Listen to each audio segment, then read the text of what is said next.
أما بعد فأعوذ بالله من الشيطان بسم الله الرحمن الرحيم إن الله وملائكته يصلون على النبي يا الذين آمنوا صلوا عليه وسلموا تسليما اللهم صل وسلم وبارك على سيدنا اللهم صل على الذات المتلسمة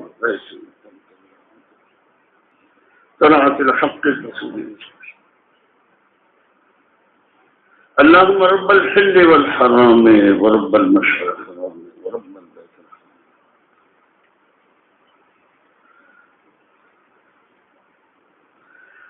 اللہ جل مجدہ میری آپ کی مغفرت فرمائے، ہماری ایمان کی حفاظت فرمائے اور ہمیں حسن ختام نصیب فرمائے، ایمان کامل کے ساتھ اس دنیا سے اٹھائے۔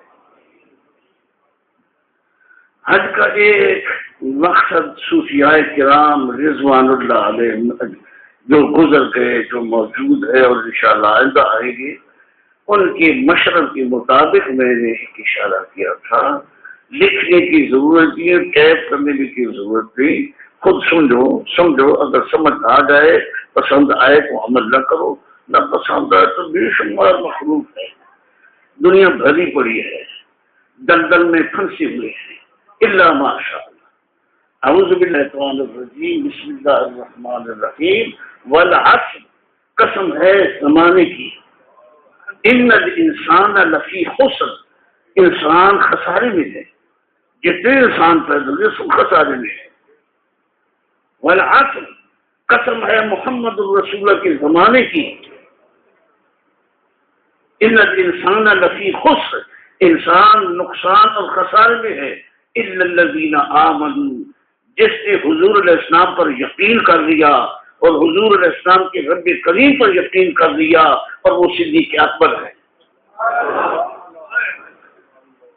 وعمل الصالحات، جس نے ساری زندگی اچھے اور درست عمل کیے، حضور کو نور صلی اللہ علیہ وسلم کی سنت شریعت غراء کے مطابق حضور اور ان کے رب کریم کی خوشنودی میں رہ کر، اور وہ سیدنا عمر فاروق ہے۔ وتواصوا بالحق، اور جس نے حق اور سچ کی وصیت کی دوسروں کو، اور وہ سیدنا عثمان بن عفان ہے۔ وتواصوا بالصبر، جس نے صبر، استقامت اور استقرار کا درس دیا اور خود سراپا صبر رہے، اور وہ مولا کائنات سیدنا علی پڑھ لیا، قرآن مجید سن لیا اور خسارے میں ہے۔ آج ہی بہت جا رہے ہیں مختلف، مجھے کوئی ضرورت نہیں گفتگو کرنے کی، لیکن میں کہہ رہا ہوں کہ جتنی طاعت عبادت درس پڑھتے ہیں، لاکھوں حدیثیں حفظ کرتے ہیں، قرآن مجید حفظ کرتے ہیں، قرآن مجید کی تجوید قراءات پڑھتے ہیں، قرآن مجید کی 14 قراءتیں ہیں، 10 متواتر ہیں، اور 3 قراءتوں پر بھی قرآن مجید پڑھا جاتا ہے، 7 قراءتوں بھی پڑھا جاتا ہے، 10 قراءتوں پر بھی پڑھا جاتا ہے۔ ہم صرف ایک قراءت میں سنتے اور پڑھتے ہیں، اور مطلب سب متواتر ہیں۔ متواتر کا معنی آپ ہی سمجھے، متواتر وہ ہے جو حضور کو نور صلی اللہ علیہ وسلم نے پڑھ کر اپنے صحابہ کو سکھائی ہے، ان کو متواتر، جس طرح قرآن مجید نازل ہوا۔ یہ تو ساری بات ہے، قرآن مجید کی تلاوت کرنا، ساری رات جاگنا، سارا دن روزے رکھنا، دنیا کو ترک کرنا، دنیا میں رہ کر صبر استقامت کے ساتھ اللہ کی اطاعت عبادت کرنا، ساری زندگی 1000 سال یا لاکھ سال عبادت کرو، مقصد اس کا کوئی ہونا چاہیے۔ تو مطلب تو ہے نا، آپ جو دنیا کے کام کرتے تو مقصد کرتے، یہ دنیا کی دھندے جو کر رہی ہے آپ کا کوئی مقصد ہے؟ مقصد کے بغیر کر رہے ہیں، اپنے نفس کو اونچا کرنے کے لیے، اپنی عزت بنانے کے لیے، معاشرین میں اپنا ایک مقام پیدا کرنے کے لیے، اپنی اولاد کے لیے، اولاد کو پڑھاتے بھی ہیں، ان کو کما کر کھلاتے بھی ہیں، ایک مقصد ہے نا۔ اس عبادت کا ان کو مقصد ہونا چاہیے۔ جنت اور دوزخ سے پناہ، یہ بالکل حق ہے، تمہارا جائز ہے، یہ جائز سکھایا گیا ہے، لیکن یہ کہ مقام نہیں ہے، یہ تو فانی چیزیں ہیں۔ تم باقی کے ساتھ دل لگاؤ، باقی صرف اللہ ہے۔ اس لیے ان تمام طاعت و عبادتوں کا ایک مقصد ہے کہ تمہارے دل کے اندر، میرے دل کے اندر اللہ کریم جل مجدہ کی عظمت، اس کا جلال داخل ہو جائے اور اس کی محبت میں ڈوب کر اس کی بات کریں، اور وہ ایسا ایسے عظمت و جلال داخل ہو کہ وہ لب سے سامنا، تو اس کو کوئی توڑنے والا توڑ نہ سکے، دائمی رہے، اسی کو دل میں رکھ کر مر جائے۔ جب قبر میں یہ کلام جو پڑھ رہے تھے یہی بات ہے، بہت مبارک کلام انہوں نے پڑھا ہے، اللہ ان کو جزائے خیر عطا فرمائے، اور ان کی سوچ میں اللہ تعالیٰ اور سوز اور گدار پیدا کرے تاکہ ہم اپنے دین ایمان کو تازہ کرتے رہیں۔ جی بہت پیارا، آنکھ بند کروں تو آپ کی صورت مبارک میرے سامنے ہو، یہ ہے مقصد، لیکن بہت مشکل ہے۔ یہ چند نفوس مقدسہ موجود ہیں اور تھے، اور انشاءاللہ آئندہ بھی ہوں گے امام مہدی علیہ السلام کے زمانے تک۔ یہ چند لوگ ہیں اللہ نے پیدا کیے، اب کھانے پینے والے، رہنے سہنے، اچھا لباس کے پہننا پسند کرتے ہیں، لوگوں میں عزت بناتے ہیں، کھاتے پیتے ہیں، عیش و عشرت چاہتے ہیں۔ ہاں یہ لوگ وہ نہیں ہیں، وہ لوگ اور ہیں، تو ان میں سے دیوانہ ہو جاتے ہیں، جنگلوں میں باندھ جاتے ہیں، اور قیامت کو نظر بھی، شاید قیامت کو بھی نظر نہ آئے۔ کچھ عاشق ایسے ہیں جنہوں نے یہ عرض کیا ہے کہ رب کریم مجھے مٹا دے کہ قیامت کو میری شکل نظر نہ آئے، تیری محبت میں۔ سیدی محی الدین ابن یہ فرماتے ہیں ایک ولی کامل میں نے آنکھوں سے دیکھا، محی الدین ابن عربی بہت عجیب ہستی گزرے، 1,24,000 پیغمبر کو اپنے سر کی آنکھ سے سب اور جانتے ہیں علماء صوفیاء جانتے ہیں، بہت مشہور ہے، مگر ان پر بھی دوستوں نے کفر کے فتوے لگائے گئے۔ یہ بات نہیں تو ہے نا، یہ کفر کے فتوے ان پر بھی لگائے گئے، گئے خائب و خاسر ہو گئے، تباہ برباد ہو گئے۔ تو بعض نے توبہ کی اور چیخیں مارتی شروع کر دی، فقیر ہو گئے، ان کتابوں کو دھو ڈالا۔ سیدھی محی عربی کو عالم نہیں سمجھتا، معاف کیجیے، یہ نہیں کہ میں سمجھتا ہوں اور آپ نہیں سمجھتے، مجھے دعویٰ نہیں ہے، لیکن الحمدللہ پڑھا ہے۔ ان کی محبت والے جو ہیں اوپر میں نے لکھا ہے الحمدللہ۔ فتوحات مکیہ آپ کی تشریف ہے، اور اس ہندوستان پاکستان میں سب سے بہتر سمجھنے والے اس کتاب جو کتابوں میں مذکور ہے، مشہور ہے، وہ غوث زمان کی میری شان فتوحات مکیہ کے حافظ تھے جی۔ اور جس وقت آپ صحاب میں چلے گئے، رب کریم کی محبت غالب ہو گئی اور تعظیم غالب ہو گئی اور دنیا سے چھٹکارا ہو گیا، حتیٰ کہ اپنی اولاد کو بھی کی بھی خبر نہیں، مریدوں کی بھی خبر۔ بیٹھے میرے والد کریم رحمت اللہ علیہ فرمایا کرتے تھے کہ آپ اٹھ بیٹھ نہیں سکتے تھے، آپ کو اٹھا کے لے جاتے تھے لیکن ان کی چہرے مبارک کی طرف نہیں دیکھ سکتے تھے۔ ہاں جی، چودھری کی چاند کی طرح چمکتا تھا، چہرے کا نور بہت زیادہ تھا۔ اس زمانے میں بھی میرے والد صاحب کی زیارت کرتے، میں بہت زمانے سے یہ سنتا چلا آیا ہوں، بہت عجیب عجیب باتیں سنی ہے۔ صاحب تصوف بے مثال ولی نہیں، اور جس وقت حضور کا دیدار جب ہو جاتا ہے نا بیداری میں ایک بار، پھر وہ ان کا مقام کچھ اور ہوتا ہے۔ ان چونکہ مشرف ہو چکے تھے، اب اکثر و بیشتر کرم ہوتا تھا، اس لیے غائب، ہمیشہ غائب رہتے تھے۔ میں نے یہ بھی پڑھا، علامہ اقبال رحمہ اللہ نے خط لکھا کہ حضور میں جا رہا ہوں جرمنی، اور جرمنی کی یونیورسٹی میں میں نے ایک لیکچر دینا ہے، اس میں فتوحات مکیہ کے اقتباسات پڑھ کے سناؤں گا، اور مجھے ان کی سمجھ نہیں آ رہی، میں آپ سے حل کرنا چاہتا ہوں۔ تو آپ نے جواب میں فرمایا میں اپنے رب سے مشغول ہوں، افاقہ ہوا تو جواب دوں، ورنہ میں معذور ہوں۔ تمہیں پتہ ہونا چاہیے کہ ایک وقت آتا ہے فقیر پر کہ کھانے پینے کی چیزوں سے نفرت ہو جاتی ہے، یہ ایک وقت آتا ہے۔ مرکز بہت زیادہ کھانے پینے یا کھانے پینے سے ویسی نہیں، وہ کہتے ہیں اللہ مجھے ایسا کر دے کہ میں کچھ کھاؤں نہ پیوں، صرف تجھے یاد کرتا رہوں۔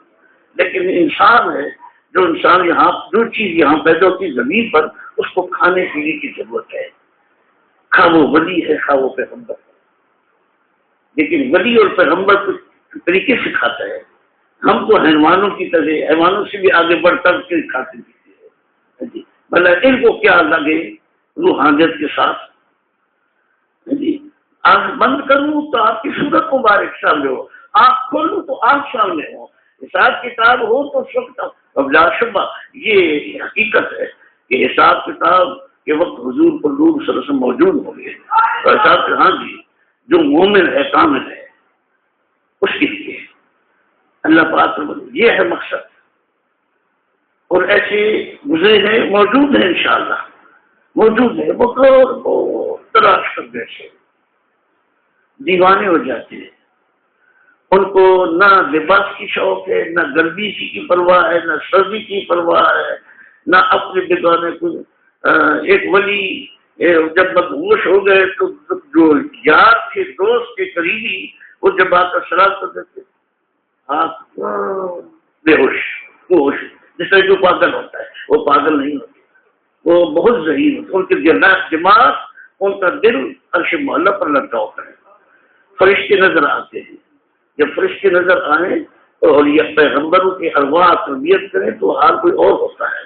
بہر مختصر یہ کہ آنکھ بند کروں تو آپ کی صورت پاک ہے، مصطفیٰ صلی اللہ علیہ وسلم پاک آپ کی ہو، اس صورت پاک کا تصور ذرا مشکل ہے، اور جس وقت یہ تصور جم جائے تو پھر چھٹکارا ہو جاتا ہے۔ اللہ تعالیٰ نصیب کرے مجھے بھی آپ کو بھی اس موضوع پر تھوڑا تھوڑا میں کرتا رہتا ہوں، پہلے بھی انشاءاللہ زندگی نہیں تو کروں گا، تو اس مقام کے لوگ عرفات میں موجود ہوں گے انشاءاللہ۔ عرفات کے میدان میں جاتے ہیں لیکن پہچانے نہیں جاتے، ان کو پہچاننے والی آنکھ ہونی چاہیے نا، وہ ایک دوسرے سے ملتے ہیں، حتیٰ کہ میں شاید سنا دیا کہ نہیں کہ ہر سال اب بھی سیدنا خضر علیہ السلام اور سیدنا الیاس علیہ السلام یہ اولیاؤں کا فیصلہ ہے، مولویوں کا نہیں، مولوی اچھے لوگ ہیں لیکن ان کو سمجھ وہ ظاہرین ہے، ایک لفظ کے ہیر پھیر بھی گھومتے رہتے ساری زندگی، خواہ وہ لفظ ہی غلط کیا نہ ہو، سمجھ گئے؟ یہ عارفین کا عقیدہ ہے اور ثابت ہے کہ سیدنا خضر علیہ السلام اور سیدنا الیاس علیہ السلام دونوں ایک دوسرے کی حجامت بھی کرتے ہیں، لہذا حجاج کرام یہ نہ سمجھے کہ نائی کے پاس ہی جاؤ حجام سے حجامت بنواؤ، نہیں، ایک دوسرے کی حجامت تم بھی بنا سکتے ہو، وہ فضیلت ہے۔ اور بالخصوص اگر کیسی کے ساتھ بالوں کو کاٹا جائے تو اکثر ایسا حجاج خود ہی کرتے ہیں، عمرے کے وقت بھی دوسرے۔ سیدنا الیاس علیہ السلام سیدنا الیاس علیہ السلام کا انتقال ابھی تک نہیں ہوا، تبھی موت ان پر نہیں آئی، تبھی موت پیغمبر پر آئی ہے نا، الیاس علیہ السلام پر نہیں آئی۔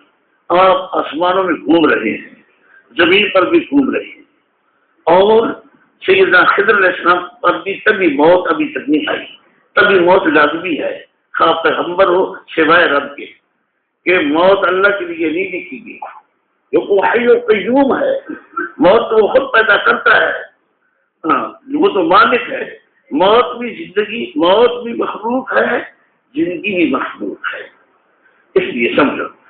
تو جس وقت یہ حج پر جاتے، ہر سال حج پر شروع ہوتے لوگ، کتنا بڑے نام ہے، مطلب میرا سمجھے، میں تو کہتا ہوں کہ میرے آقا و مولا سید کائنات علیہ السلام گاہے گاہے کسی حج میں آپ اپنے تشریف لیتے، یہ میں ثبوت دیکھو، سیدنا الیاس علیہ السلام اور سیدنا خضر علیہ السلام موجود ہیں، فوت نہیں ہوئے، اور وہ حج پر آتے ہیں ہر سال۔ تو کچھ ایسی بھی ہے جن کی ملاقاتیں ان سے ہوتی ہے کہ نہیں؟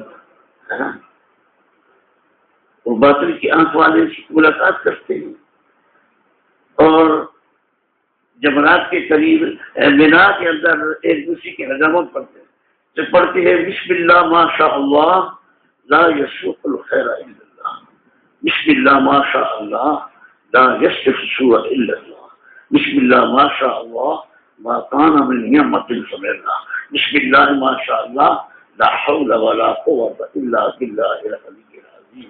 یہ خضر علیہ السلام اور الیاس علیہ السلام پڑھتے ہیں. میں اپنی طرف سے نہیں کہہ رہا. اگر تم 3 بار اس کو پڑھو تمہارے گھر کو آگ نہیں لگے گی اور پانی میں ڈوب کر نہ مرو گے, آگ میں جل کر نہ مرو گے اگر یہ وظیفہ بنا لو. اور یا پڑھتے ہیں آیا شاشی میں یہ ہے بات. تو یہ ہے نقطہ. صرف ذہنی باتیں نہیں, مغفرت تو پہلی بات ہے. مغفرت تو عوام کا مقام ہے. اللہ تعالیٰ مغفرت سماج میں بھی کہتا ہوں آپ کو, خود کے لیے بھی اور تمہارے لیے مقصد مانتا ہوں. مغفرت آخری مقام ہے اور پہلا مقام ہے. اس کا معنی یہ نہیں کہ جس کی مغفرت ہو جائے وہ چھوڑ دے, نہیں, ہر وقت مغفرت کی دعا کرتے رہنا چاہیے. لیکن مغفرت جب ہو جائے تو یہ ابتدا ہے. صغیرہ کبیرہ گناہ مٹ جائے سوال ہی نہیں پیدا ہوتا کہ نور نہ پیدا ہو. ہاں جی, گناہ مٹ جائے تو ان کا عوض اللہ تعالیٰ نور عطا کرتا ہے. چنانچہ پورا تو میں نہ سنا سکا آپ کو, تو نہ شاید سنا سکوں گا, لیکن جو اللہ کو منظور ہوگا وہی ہوگا انشاءاللہ. انشاءاللہ اللہ پاک مجھے انشراح صدر عطا کرے, میری زبان کی گرہ کو کھول دے, یہ اور حق بیان کی کرنے کی توفیق عطا فرمائے. ہاں سو یہ اور آپ کی سماعت کی قبول فرمائے, مجھے آپ کو سمجھ عطا کرے اور سچی محبت عطا کرے. قرآن مجید سارے پڑھتے ہیں لیکن نور پڑھتے ہیں جس کے ایک حرف پڑھتے ہیں تو نور سے پڑھ جاتے ہیں. ایک صحابی پاک کا واقعہ آپ نے کئی بار سنا پڑا ہے کہ جب وہ تلاوت کر رہی تھی تو ان کے بچے ڈر گئے اور گھوڑا بھاگنے لگا. آپ نے فرمایا یہ ان کو بھی نظر آئے. فرمایا یہ سارے فرشتے پر مجید مجھ سے سن رہے ہیں, مجھ سے اور آپ سے بھی جب فرشتے سنیں گے تو پھر سمجھے. اور میں کئی بار سنا چکا ہوں کہ مست گھر کے اندر بھی فرشتے اترتے ہیں, داخل ہوتے ہیں. تصویر ہو یا کتا ہو یا عورت اپنی بچی یا بیوی یا بیٹی یا ماں یا بہن, وہ سر ننگا ہو کر بیٹھ تو فرشتہ اس کا وجہ نہیں آئے گا. سوچ لیں. اور اللہ تعالیٰ نے دیے کہ سمجھنے کی توفیق عطا فرمائے. ہم بہت ساری باتیں جو ہے یہود و نصارے کے نشے پر چل رہے ہیں زمان سے. یہودی ابھی تک راضی نہیں ہے, ہم کو ننگا کر دیا پھر بھی راضی نہیں. وہ کہتے ہیں کہ ننگے ہو کے ذلیل ہو کے مرے, کہ ان کی مقصد ہے, یہ ان کا مقصد ہے, لیکن وہ دور میں ہے, ان کا چکنا چور ہونے والا ہے. انقریب انشاءاللہ, انقریب وقت آنے والا ہے. امام مہدی علیہ السلام کا وقت بہت قریب ہے انشاءاللہ. انشاءاللہ ان کا چکنا چور ایسا ہوگا تو نام نشان تک پہنچ جائے گا. انہیں تو نہ کسی پتھر میں چھوڑنا ہے نہ کسی درخت بھی اپنے پیر میں لے کر اس سے ختم کر دے گا. یہاں سے رہے گا. ایک درخت ہے اس کو حرکت کہتے ہیں عربی میں, جی عربی میں حرکت کہتے ہیں. وہ یہودیوں کو پتہ چلا کہ یہ ہمارا دوست بنے گا. جس وقت پتھر بھی ہمارے دوست نہیں رہیں گے, پتھر بھی ماریں گے, درخت بھی ہماری پردے کھول دیں گے, اور اس وقت یہ درخت ہمیں پناہ دے گا. تو انہوں نے شروع کر دیا, پورے اسرائیل میں وہ درخت لگا دیے کہ یہ ہاں تم تو اسرائیل سے باہر مارے جاؤ گے اور اسرائیل کے اندر بھی تباہ ہوگے, نام نشان تمہارا مٹ جائے گا. اور معاف کیجیے مجھے ایک نے کہا تم یہ ان کے خلاف بات کی, میں خلاف کے پیچھے نہیں. میں کہتا ہوں تو اللہ مشرف اسلام کرے. ہاں جی, اگر یہودی آج مسلم ہو جائے, صحیح معنی میں مسلم مومن ہو جائے, دل کے ساتھ مومن ہو جائے, وہ بھی ولی ہو سکتا ہے. میں تو یہ کہتا ہوں, لیکن جو اسی طرح مرے گا وہ اس کا میں مخالف ہوں. وہ سب سے بڑا دشمن ہے میرے آقا محمد اسلام کا. تو پھر اس کی چل رہی ہے. تم کو تو صرف پیسوں کی ضرورت ہے نا. باہر کے ملک میں ہم جو جا رہے ہیں پیسے کمانے جا رہے ہیں, تمہیں اپنی عزت کی ضرورت ہے. ہاں جی, ڈگریاں دے رہے ہیں, ڈگریاں بے شمار ہمارے مسلمانوں نے ڈگریاں ان سے لی ہیں. کیا قرآن مجید یہودی نصرانی ہاتھ میں لے رہے ہیں, اس کو اٹھا کے ضرورت ہے پلید جسم کے ساتھ. سوچو تو صحیح. مجھے اللہ سے زیادہ بات کچھ کو نیچے کری. اللہ کریم میری آپ کی اصلاح فرمائے اور ہمارے دل کو منور کر دیجیے. جناب میں مختصر ہی سناؤں گا انشاءاللہ اللہ کی توفیق سے، اللہ تعالیٰ کی توفیق سے، اللہ پاک کے فضل و کرم سے 8 ذی الحج کی صبح کو حج شروع ہوتا ہے اور جانے کرام مکہ شریف سے مینا کی طرف جاتے ہیں۔ مینا میں ایک دن پورا رہتے ہیں، ظہر عصر مغرب عشاء، صبح کی نماز وہاں پڑھتے ہیں۔ صبح کی نماز پڑھ کر وہ چلتے ہیں عرفات کی طرف۔ 9 ذی الحجہ کو یوم عرفہ ہوتا ہے۔ 9 ذی الحج کو، ذی الحج کی 9 تاریخ کو یہ حج کا رکن اعظم ادا کیا جاتا ہے۔ حج کا یہ رکن اعظم ہے۔ حج کا رکن اعظم کیا ہے؟ میدان عرفات میں کم از کم 10-15 منٹ کھڑے ہو کر اللہ تعالیٰ کے حضور گڑ گڑانا، رونا اور پڑھنا، کم از کم 10-15 وہ حاجی ہو جائے گا اللہ کا میدان عرفات میں پہنچ کر۔ وہاں سے جب روانہ ہوتے ہیں تو وہ راستے میں ایک وادی آتی ہے جو مینا کے تقریباً اختتام پر ہے۔ عرفات کو جاتے ہوئے وہ وادی آتی ہے، اس کا نام ہے وادی محصر۔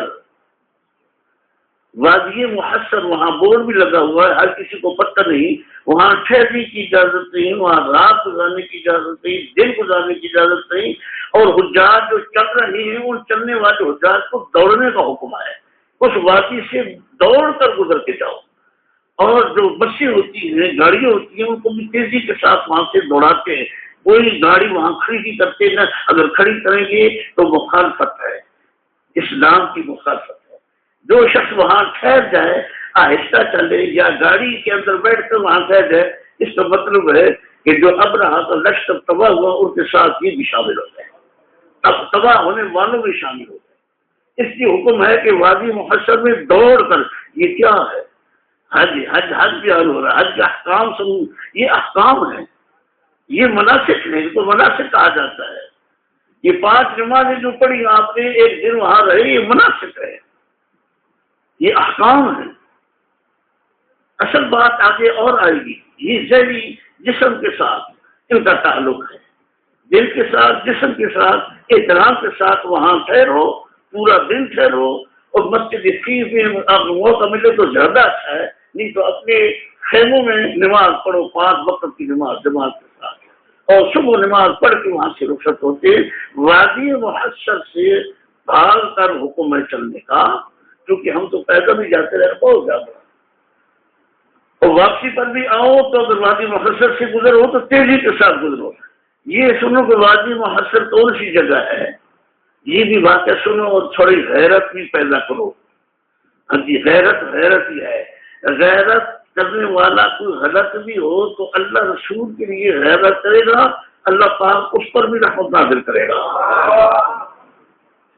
ہاں، غیرت ہماری صرف اپنے نفس کے لیے ہے، اللہ اس کے رسول کے لیے غیرت ختم ہوتی جانی ہے، اللہ محفوظ رکھے۔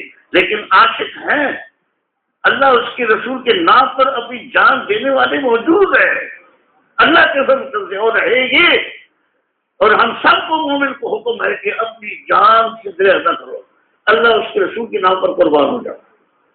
جی اب سنیے، کیونکہ یہ جو عرب تھے ایام جاہلیت میں، اب تو عربوں میں بھی بہت تفریق پیدا ہو چکی ہے، ایام جاہلیت میں عربوں کے اندر بھی ایک غیرت تھی۔ وہ غیرت یہ تھی کہ سیدنا ابراہیم علیہ السلام کے تیار کردہ کعبۃ اللہ کے برابر کسی کو وہ نہیں کھیل پاتے تھے۔ ساری دنیا میں وہ مانتے تھے اس بات کو کہ سب سے اعلیٰ یہ مقام ہے جی عرش معلیٰ۔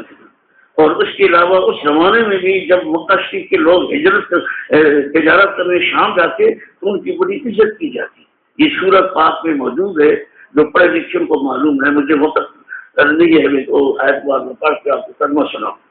یہ علاق قریش علاق میں موجود ہے کہ ان کا شام کے لوگ اور اردن کے اور مصر کے لوگ اور چائنا تک آتے تھے۔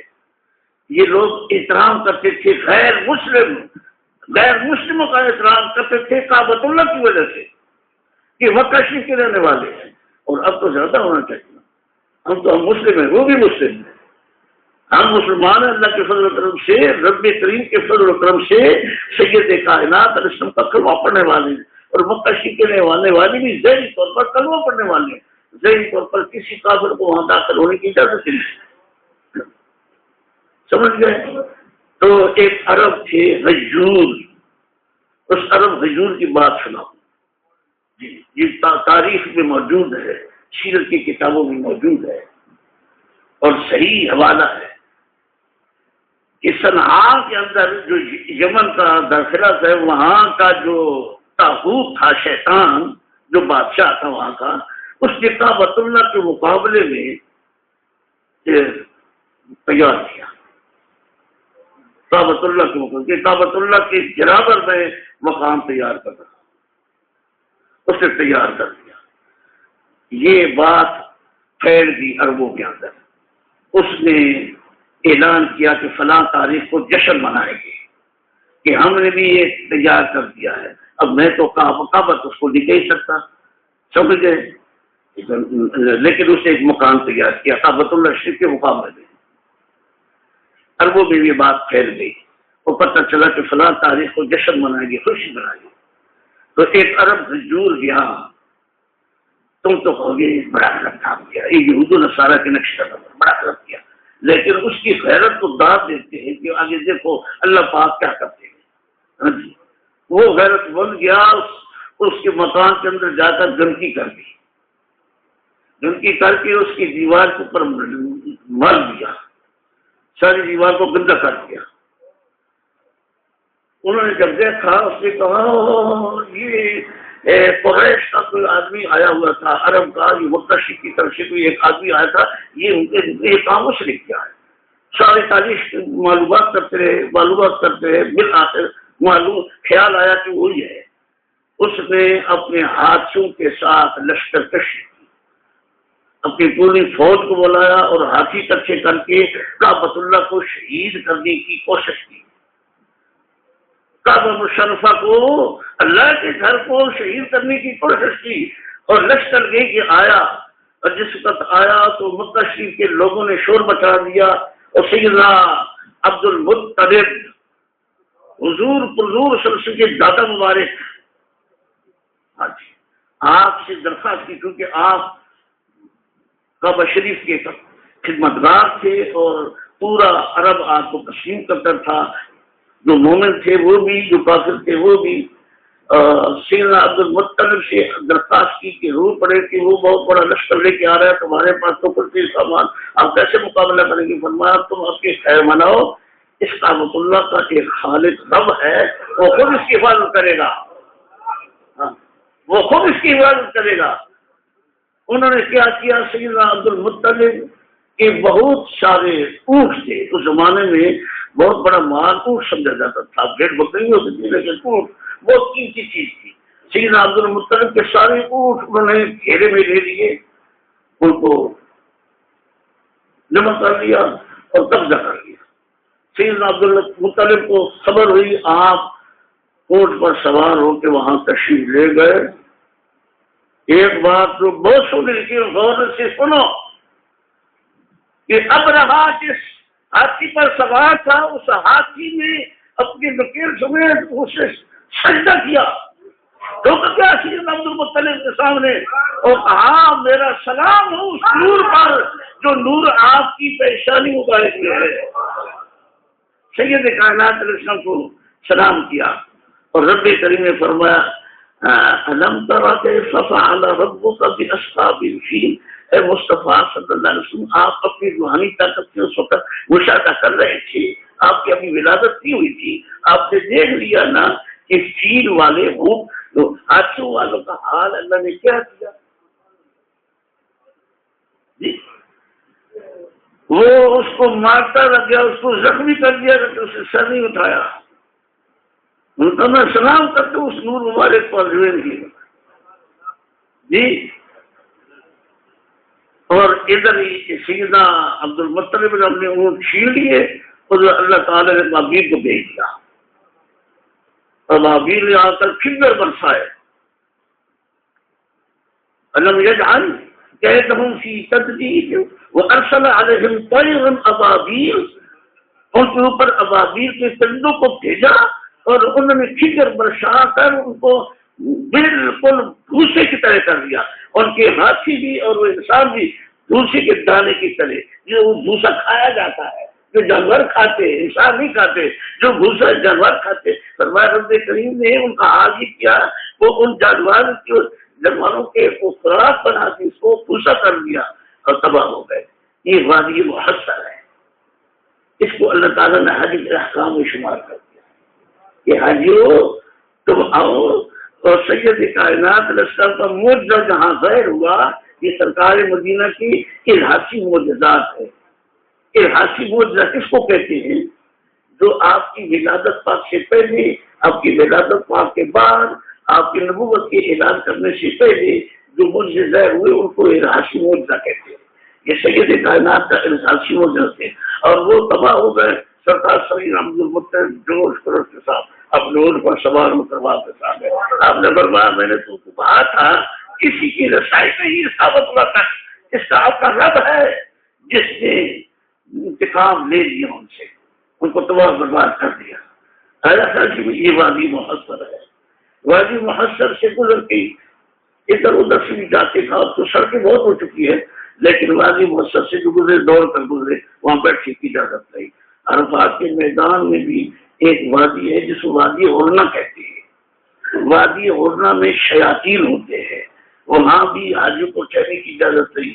بدقسمتی سے کوئی منع کرنے والا نہیں. ہم نے آنکھوں سے دیکھا وادی اورنا میں بھی حاجی بیٹھے ہیں, باہر بیٹھتے ہیں. اب تو ذرا زیادہ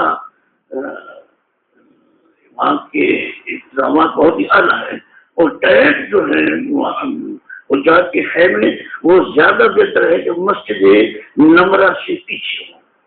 مسجد نمرہ کے دائیں بائیں بھی تھوڑا سا حصہ ہے, ورنہ مسجد نمرہ کا جو محراب مبارک ہے وہ میدان عرفات کے اندر نہیں, میدان عرفات سے باہر ہے.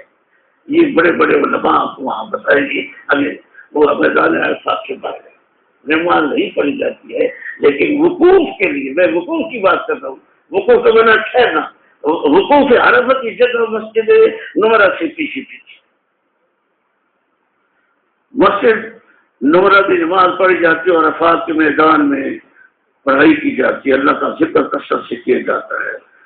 اور عرفات اس کو کیوں کہتے ہیں؟ عرفات کا معنی پہچان دی. سیدنا آدم علیہ السلام کی توبہ اسی میدان میں قبول ہوئی. آپ 300 سال سے زیادہ ریت اپنے ساتھ لگا کر بیٹھے رہے اور روتے رہے, اور اللہ کریم جل مجدہ نے اس پر توبہ قبول فرمائی. جبریل امین نے ان کے دل میں القاء فرمایا. جب القاء فرمایا تو بھولی ہوئی چیز, دیکھی ہوئی چیز یاد آ گئی اور اسی وقت اللہ سے فریاد کی, اللہ نے توبہ قبول کر لی. ایک آیت مبارکہ پڑھی, ربنا ظلمنا انفسنا وان لم تغفر لنا وترحمنا لنکونن من الخاسرین. یہ آیت مبارکہ سے ثابت ہے کہ ایک تو یہ ہے, دوسرے یہ کہ اللہ مغفری بحق محمد صلی اللہ علیہ وسلم, اے اللہ محمد رسول اللہ کے بخیر مجھے بخش دے. تو اللہ پاک نے فرمایا محمد صلی اللہ علیہ وسلم کون ہے؟ عرض کی اے پروردگار جس وقت میں نے سر اٹھایا تو نے میرے جسم میں روح ڈالی, میرے جسم میں روح ڈالی پہلی مرتبہ. اور یہ بھی بھول نہ جاؤں جو چھینک آتی ہے یہ بڑی مبارک ہے. ایک بار چھینک آنا بہت مبارک ہے, 2 بار بھی ٹھیک ہے, 3 بار بھی ٹھیک ہے, 4 بار 5 بار ہو تو پھر زکام ہے, 3 بار اللہ تعالیٰ کی خاص حکمت ہوتی ہے. اللہ جب یاد فرماتے ہیں تو چھینک آ جاتی ہے. اور حضور کو نور صلی اللہ علیہ وسلم فرماتے ہیں کہ سیدنا موسیٰ علیہ السلام کو رب کریم نے فرمایا, اے پیارے موسیٰ 70 سمندروں سے پیچھے کوئی آدمی چھینک مارے تو اس کا جواب ضرور دینا. اور ہماری کتابوں میں, ہماری حدیث میں سرکار مدینہ علیہ السلام نے فرمایا تشبیت العاطس واجب, چھینکنے والی کا جواب دینا واجب ہے. جی یہ چھینکنا بھی ہم کہتے ہیں معمولی بات ہے, اس کے اندر بھی رب نے ناز چھپایا ہوا ہے. ہاں تشبیت العاطس سے واجب, چھینکنے والے کا جواب واجب ہے. اور چھینکنے والے کو حکم ہے کہ وہ الحمدللہ پڑھے. اگر وہ الحمدللہ نہ پڑھے تو پھر جواب واجب نہیں ہے.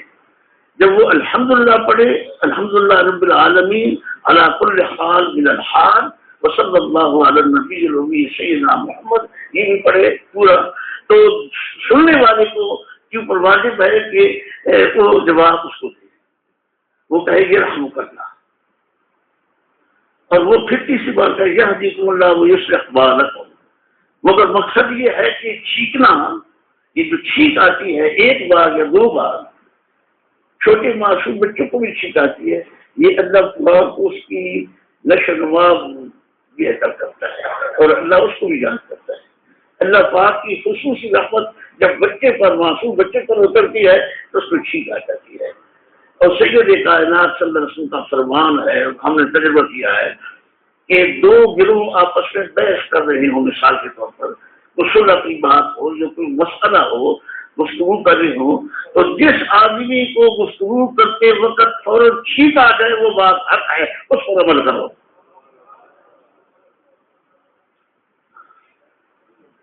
چھینکنے سے دماغ کی صفائی، دل کی صفائی ہوتی ہے اور بہت ساری بیماریاں چھینک کے ذریعے نکل جاتی ہے.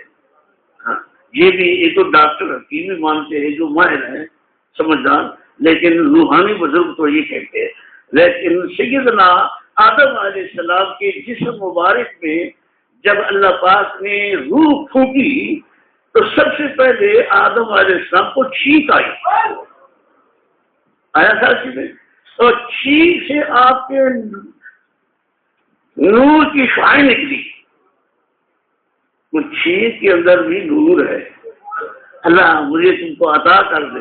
ہاں جی، تو ان کے وہ جب چھینکے تو پڑھا الحمدللہ، رب نے سکھایا، اللہ پاک نے سکھایا الحمدللہ. سیدنا جبریل اسلام نے فرمایا یرحمک اللہ.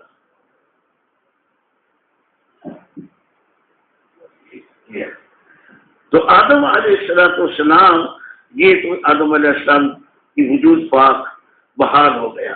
پھر آپ وہیں رہے، پوری جنت میں، پوری آسمانوں میں گھومتے رہے. پھر جو بڑا دجال ہمارا بھی دشمن، ان کا بھی دشمن، سب کا دشمن ہے، جس کو اللہ نے مہلت دی ہے آخر تک اور زندگی دی ہے، اس کو بڑا کچھ بتایا ہے، بڑا کچھ بتایا ہے. اب حیران ہو جائے گی میری شیطان، اس کو مہلت دی ہے نا، تو اس نے پھر شیطانی کی جو سکھائی گئی کہ تجھے یہ طاقت دی گئی. سیدنا آدم علیہ السلام کے ساتھ دھوکہ کیا. آدم علیہ السلام دھوکے پریشان ہو گئے. آدم علیہ السلام اور سیدتنا حوا علیہ السلام ایک دوسرے سے جدا ہو گئے. آدم علیہ السلام کو زمین پر اتار دیا گیا. آسمان کی زندگی ختم ہو گئی، آسمان کی زندگی ختم ہو گئی. زمین پر اترے عرفات کے میدان میں. جس روز آپ کی توبہ قبول ہوئی اسی دن کو یوم عرفہ مقرر کیا گیا، آج کا دن مقرر کیا گیا، اس لیے اس کو عرفات کہتے ہیں. انہوں نے پہچان دیا.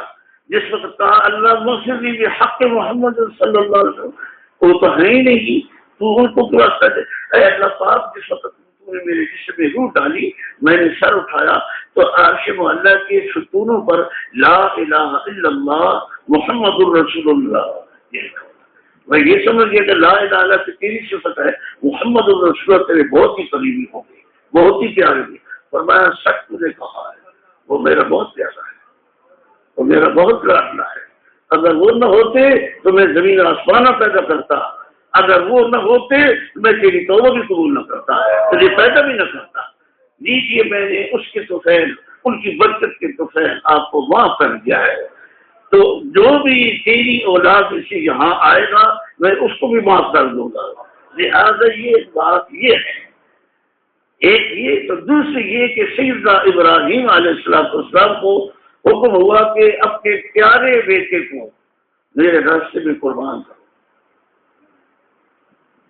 جس وقت پہلا خواب آیا، پیغمبر کا خواب سچ ہے، پیغمبر کا خواب وہی ہے. جس طرح ذہنی جاگتے جاگتے وہی آتا ہے، اس طرح خواب کی حالت میں بھی وہی آتا ہے. تو جس وقت یہ آپ کو خواب آیا تو آپ اس وقت شام شریف میں تھے، اور جس وقت عرفات کے میدان میں پہنچے تو پھر خواب آیا تو آپ نے یقین کر لیا کہ میرے رب کا حکم ہو رہا ہے، اس لیے اس کو عرفات کہتے ہیں. میدان عرفہ. اور میدان عرفہ یوم عرفہ سید کائنات فخر موجودات صلی اللہ علیہ وسلم نے فرمایا، سنیے برادر صاحب، آپ اللہ مجھے اور آپ کو توفیق عطا فرمائے کہ ہم جو رہیں گے حج پر نہیں جائیں گے وہ اعمال اچھے کریں اس دن. یوم عرفہ 9 ذی الحج کا دن 9 ذی الحج کا دن 10,000 دنوں کے برابر ہے. 9 ذی الحجہ کو 10 ذی الحجہ کو جو اچھا عمل کرے گا وہ یوں سمجھے اس نے 10,000 سال تک عبادت کی ہے. 10,000 سال کی عبادت کے برابر ایک دن میں. اور حضور نور صلی اللہ علیہ وسلم کے حکم کے مطابق، آپ کے فیصلے کے مطابق، جب ذی الحجہ کا چاند نظر آئے تو ذی الحجہ کا ہر دن، پہلا دوسرا تیسرا چوتھا، ہر دن جو ہے وہ 1000 سال کے برابر ہے.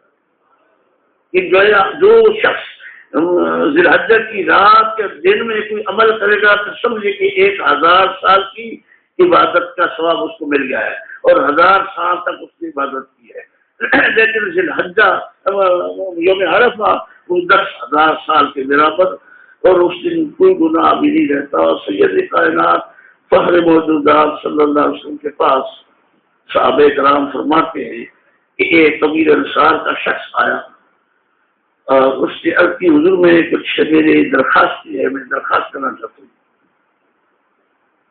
اتنے میں ایک دوسرا اٹھ کھڑا ہوا، وہ ثقیفہ میں سے تھے. انہوں نے بھی کہا حضور میری بھی کچھ سوالات ہیں. فرمایا سبق قتل انصاری، انصاری کی اسے سب تک لے گیا ہے. انصاری نے کہا تو مجھے پردیسی نظر آ رہا ہے، اس علاقہ کا رہنے والا نہیں، تیرا حق زیادہ ہے مجھ سے، پہلے تو سوال کر کے میں کہوں گا. تو اس نے درخواست کی. انہوں نے پوچھا کہ نماز کے بعد نماز کیا ہے، زکوٰۃ کیا ہے، حج کیا ہے. حضور نور صلی اللہ علیہ وسلم نے فرمایا تو خود مجھ سے سوال کر کے پوچھے گا یا میں تیرے دل کی بات خود بتا دوں. عرض کیا حبیب اللہ میرے ماں باپ قربان گئے، قسم ہے اس رب کی جس نے آپ کو سچا نبی بنا کے بھیجا، آپ ہی بیان کریں کہ میرے دل. آپ نے فرمایا تیرا یہ مقصد ہے، یہ مقصد ہے، یہ مقصد ہے. پھر انصاری نے عرض کی تو انصاری کو جواب دیا، جو سوال ان کے تھے ان کا تھوڑا سمے بتا دوں. فرمایا تو اس لیے آیا ہے کہ پوچھے جب حاجی گھر سے نکلتا ہے تو سواری پر سوار ہوتا ہے یا پاؤں سے چل کے جاتا ہے تو اس ہر قدم کے ساتھ اس کو کوئی ثواب ہے؟ تو حضور کو نور صلی اللہ علیہ وسلم نے فرمایا جتنے قدم چل کے جائے گا مکہ شریف تک، مثلاً پاکستان سے چل کے جاتا ہے مکہ مکرمہ تک، یا سواری پر سوار ہو کے جاتا ہے پاکستان سے وہاں تک.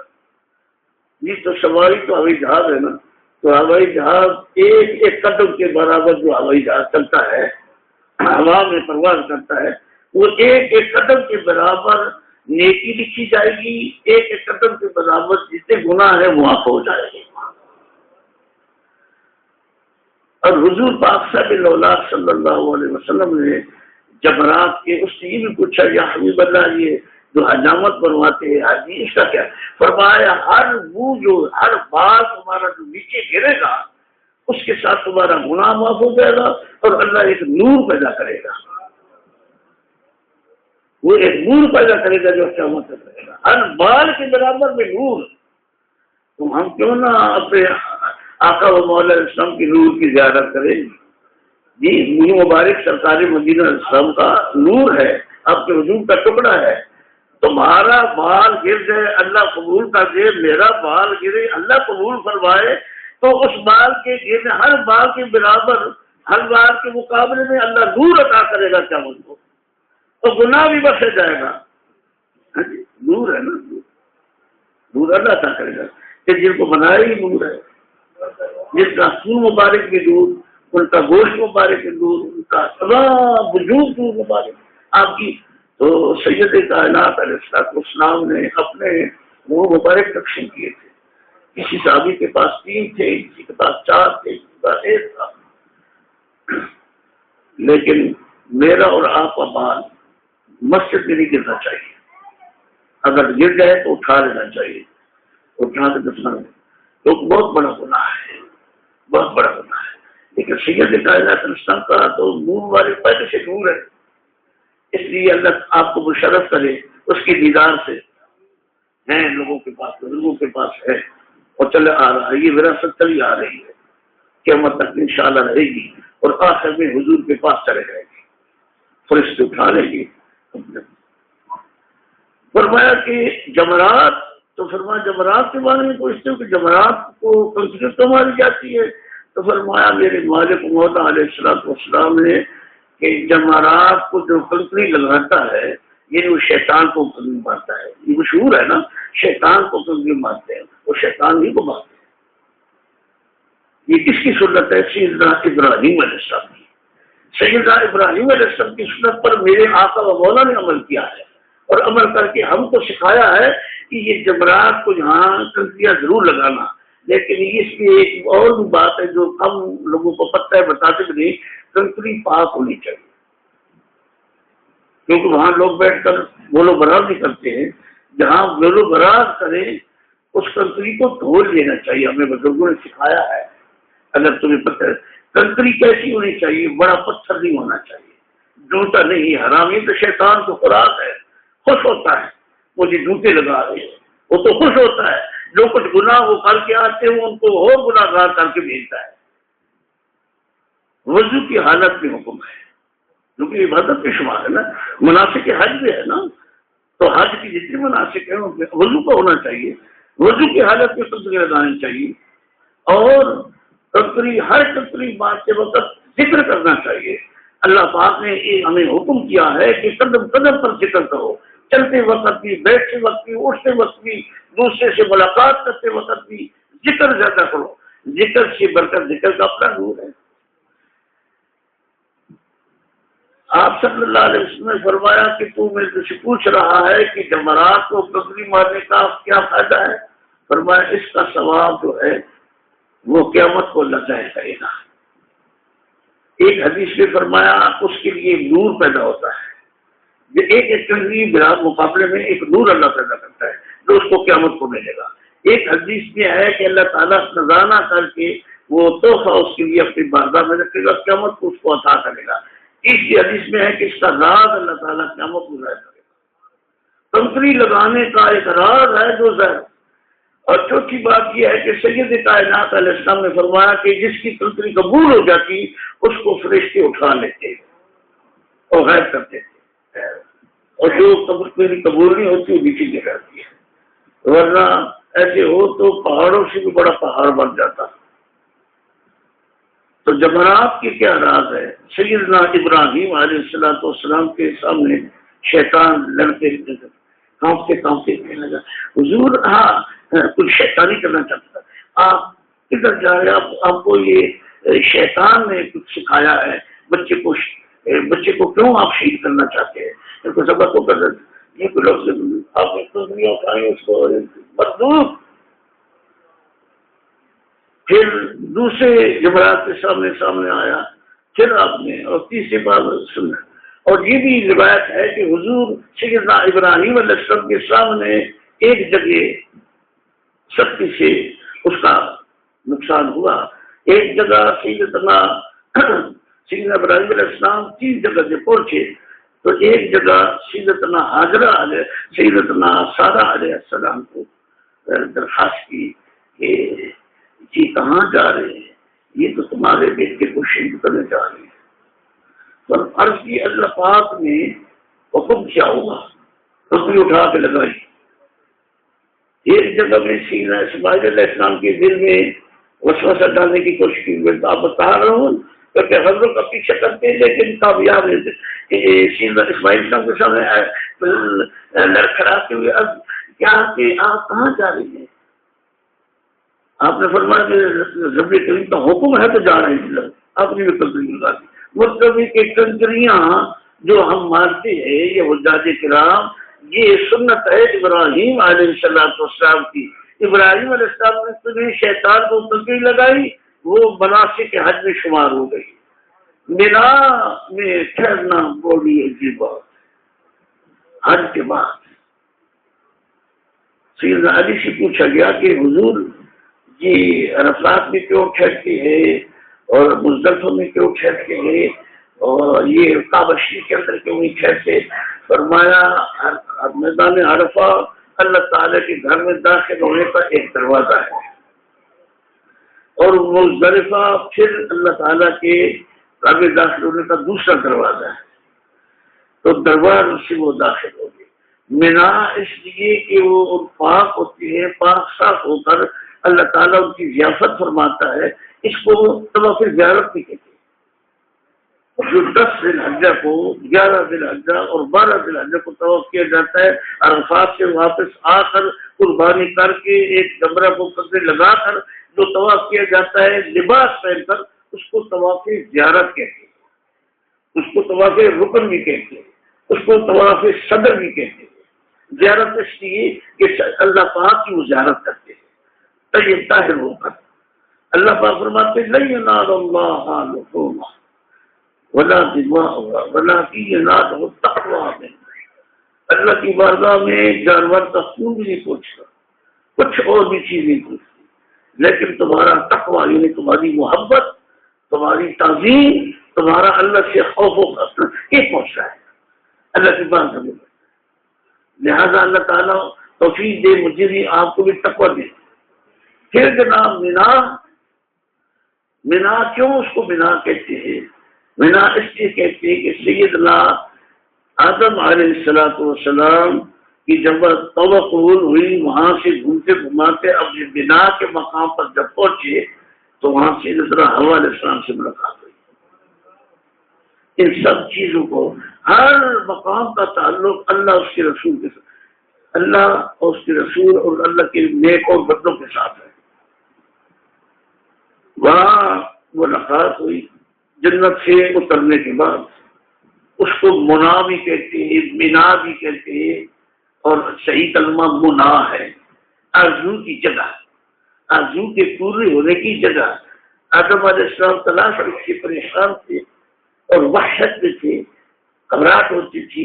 اللہ نے وحشت کو دور کرنے کے لیے ان کو اپنا ان کا ساتھی بنا دیا جی، کیونکہ اللہ پاک نے قرآن مجید میں فرمایا ہے کہ نیک صالحہ عورت جو ہے وہ اللہ کی رحمت ہے، اس کی برکت ہے، اور خاوند کے دل میں محبت اور الفت داخل کرتی ہے، سبب ہے بہت سی مصیبتوں کے دور ہونے کا۔ اور سیدنا حوا علیہ السلام سے جب ملاقات ہوئی تو بتایا گیا کہ آپ کی یہ زوجہ ہے، یہ آپ کی جورو ہے جو جنت سے جدا ہوئی تھی، کہ آپ کی زوجہ جب ہوگی کہ آپ اس کا حق ادا کریں۔ عرض کی میرے پروردگار حق کیا ہے؟ میں ان کی زوجیت کا حق ہے، وہ حق میں کیا ادا کروں؟ میرے پاس تو کچھ بھی نہیں۔ فرمایا 20 مرتبہ میرے محبوب پر درود پڑھ لو،